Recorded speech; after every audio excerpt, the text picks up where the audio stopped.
Hey guys, what's up?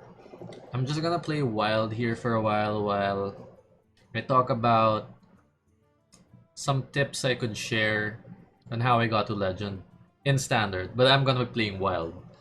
So that might seem weird, but I didn't prepare for this. I'm just gonna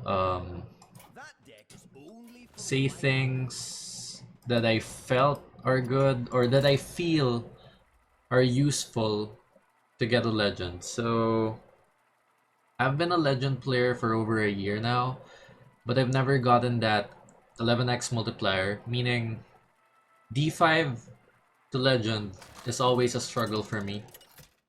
You need to get 16 0 or 17 1 or 18 2. You get the picture because it's 16 stars from D5 to get a Legend. It may seem less if you were coming from D6 below and you got the streak. So sometimes the best streak, I believe, would get you to D4 with 1 star, if I'm not mistaken. But in the normal case, you're D5 with 0 stars, so you need 16 wins. And some of the things I'm gonna be saying, which I'm totally sort of making up just right now, might be already known, or a lot of other streamers and or pro players have been saying a lot of these things, but some of the things I might be saying are new.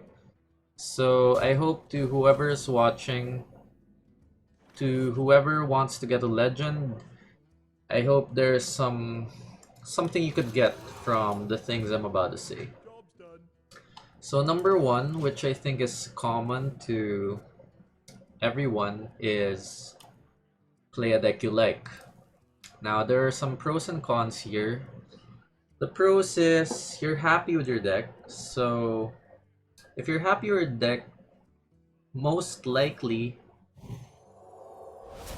you would eventually know the ins and outs of it. Because if you're happy with your deck, most likely you played it a lot. So it's more of a subjective kind of learning when you're playing a deck you like, especially if it's your own brew, especially if it's non-meta, you know. So playing a deck you like and knowing the ins and outs of your deck is a huge advantage, because non-meta decks actually work, contrary to popular belief. Non-meta decks catch the best players off guard, so I think it's a good idea. But the cons is, even if I said that it works sometimes, it might not work most of the time.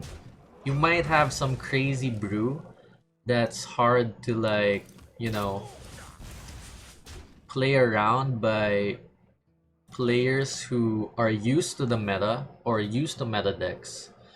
But more likely than not, they might not work. And if they do work, if your original brew actually works 100%, I think most likely it becomes a meta deck or similar to it. So I'm not saying it's impossible to be original, but I'm saying most likely a great idea is already a meta deck. But I'm not saying it's impossible to have a super original idea that works. But making it into a 16-0 run, or 17-1, I don't know how to explain it. It's not really a 16-0 run. A 16 more wins than losses to get to Legend. Um, Most likely a brew might not make it there. So I'm not saying it's impossible, but I'm saying it's probably unlikely. That's number one. Play a deck you like. Not stopping you from playing a deck you like. I'm just, trying to keep it a bit real without being too negative about originality. The next is, well, play a meta deck. And when I say meta deck, you have a lot of websites like HS Replay, Vicious Syndicate. You could get some stats there, you could get some pretty good decks, and you have an idea of the win rate of specific decks against specific matchups. So if you're playing a meta deck right now, everything in the websites would show you at least more than a 50% win rate, because that's how you get the legend. If you win only 50% of the time, you win one, you lose one, you win one, you lose one, you will never advance. So you have to be at least more than 50% to get a legend. And the thing is, it's gonna be slow. If you're playing at 55%, how long would that take you? How many games will that take you? But anyway, in any case, wait, if you're playing a 60% win rate deck, then that would mean, hang on, quick math here. You would need to win 30 games out of 50 games. So that's pretty, that's a lot of games. And that's at 60%. So what more if you're only playing a 52% win rate deck or a 53% win rate deck? I could do the math, but I might need a pen and paper. But anyway, you get the picture. So play a meta deck, practice with it. I suggest you could practice on ranked instead of casual. I'm not a believer of casual play because most people don't really take it seriously there, or some would just concede. So it's okay to lose a lot first. Then if you have a pretty good understanding, I think the more than 50% win rate of the deck you chose would even out and you would eventually reach legend. It's just a long grind. So that's, I guess, advice number 2. Now I'm making this stuff up. I mean, I'm not spouting nonsense, but I didn't prepare for this. I'm playing wild here. I'm trying to concentrate yet spout advice. So, advice number 3, I would guess, is play at least 2 decks, which you would also hear a lot, I guess, from other players who are better than me, streamers, whatnot. So why is that? Your deck of choice has bad matchups for sure. So let's say I was playing Demon Hunter when I was a D5. I got to D4. It took me a while, then I got to D3, only playing Demon Hunter. Then I get queued to 3 consecutive Paladin, which is a very bad matchup, especially on ladder. Because Soul Demon Hunter just struggles to taunt and heal, and you need Kane, you need a lot of cards. You need a discounted Skull of Gudan to get a perfect clear, but you know, it's so hard, especially when Paladin has got access to Libram of Hope, and it's such a bad matchup. So I lost 3 consecutive games. And I said, oh no, what am I gonna do here? I can't get a legend if I keep facing Paladin. And sometimes, depending on the time, depending on your server, I'm not sure if it's true that the matchmaking is rigged, but it's a possibility that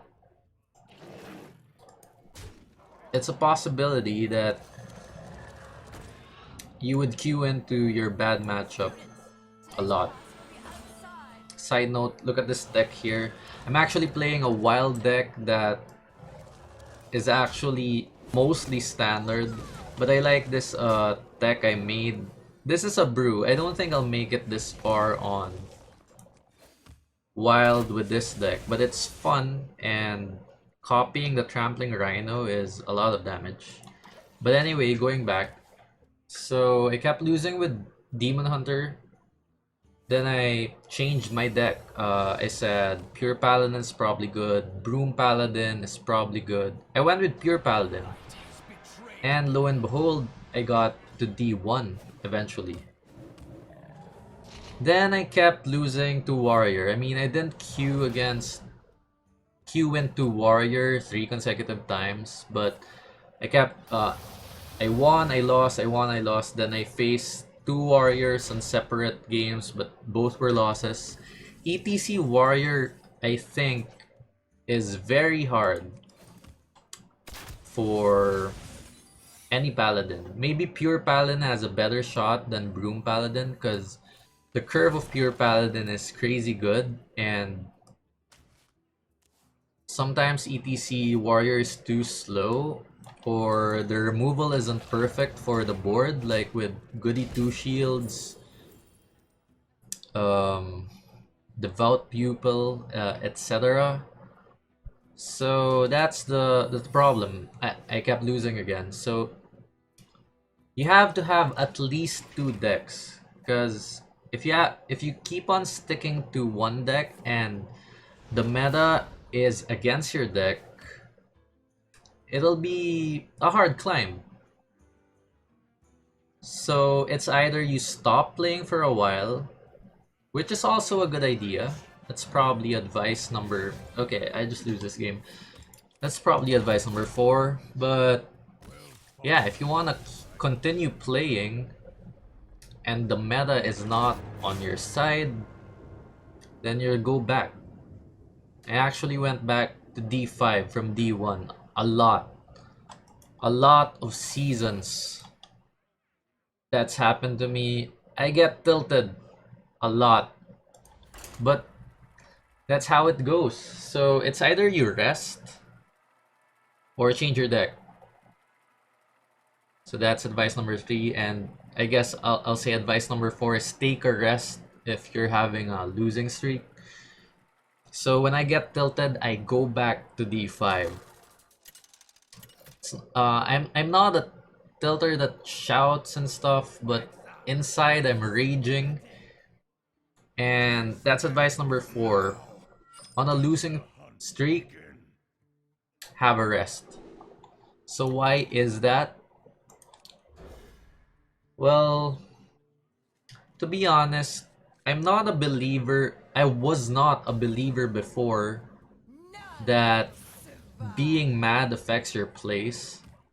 But on the countless times I've been tilted yet I kept playing, I think it fairly makes sense.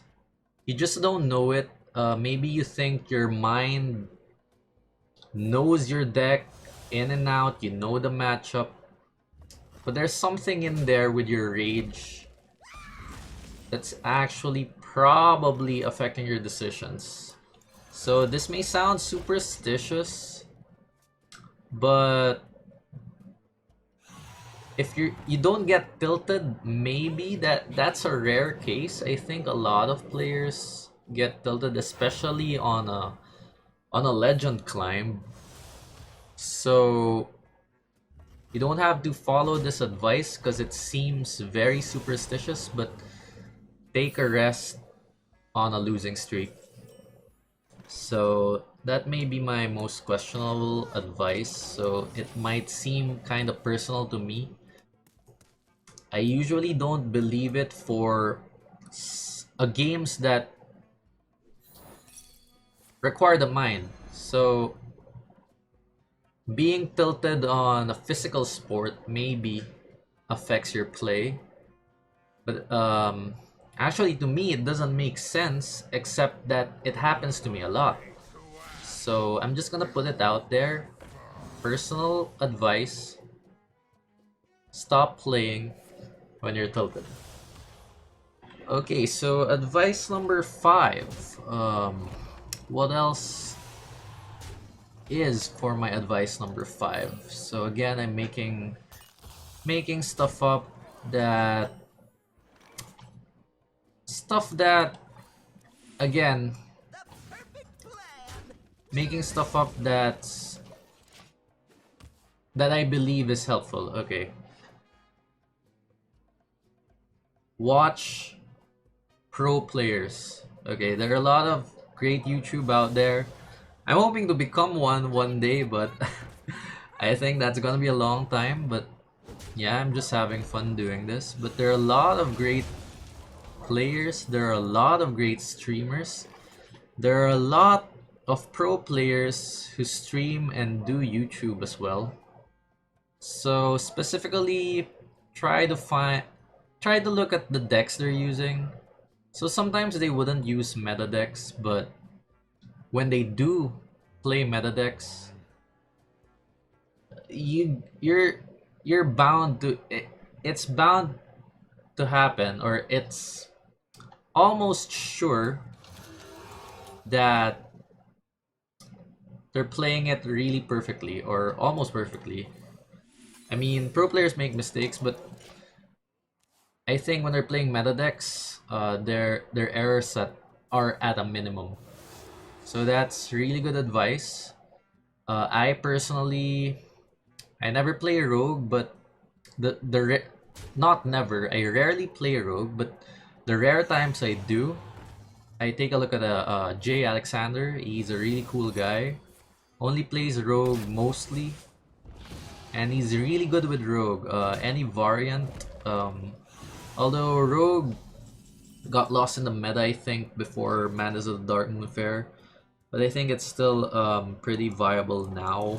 It's more viable now, in my opinion. So Jay Alexander is a good pro player to watch playing rogue. You have APX Void for mage, mostly or only plays mage decks, so that's really good. So look for the players who player decks, or watch a pro player and see if it's a meta deck, then study it and include that in the list of decks you will use from D5 to Legend. So it's actually the same advice. If you're not on a 10-star multiplier, go for like if you're a 9-star multiplier, you'd have 1 star per win from D10 to D5, I believe. So it's actually the same advice. So watch pro players decks, then include that in my previous advice, or 2 advices before, which is to have at least 2 decks. So that's great. And actually, now that I think about it, do I have other advice apart from what I have just said? I think that pretty much wraps it up. I'm trying to think here if there's anything I might want to add, but I'm sure there is. Oh, okay, here's another advice. Admit your mistakes. So I've seen this in a lot of players who are not at the pro level. Like, actually, this includes me. Like, if someone tells me that I made a misplay, my first reaction is to replay the scenario and defend my choices. But in most cases, there's most likely an objective answer rather than a subjective one. Okay, misdirection wins me the game. So anyway, don't be afraid to admit your mistakes. If a lot of players went for the other play and told you about it, well then you best believe it. Or especially if more than 2 people who watched your play and said it's wrong, don't be afraid to admit it. The first reaction of at least me, but not all the time, but is to defend my decision, my previous decision. But yeah, you get the picture. You have to know when you're really wrong and try not to do it again. So that's my advice for now. I mean, Those pieces of advice, I believe, could get you the legend. So I hope this guide has been useful, and I hope you weren't bored with this weird Highlander Hunter list. I'm not even gonna discuss it. I'm probably gonna change this in a while if I continue playing Wild. But anyway, if you find value in my videos or the stuff I say, please subscribe. And I hope to see you again next time.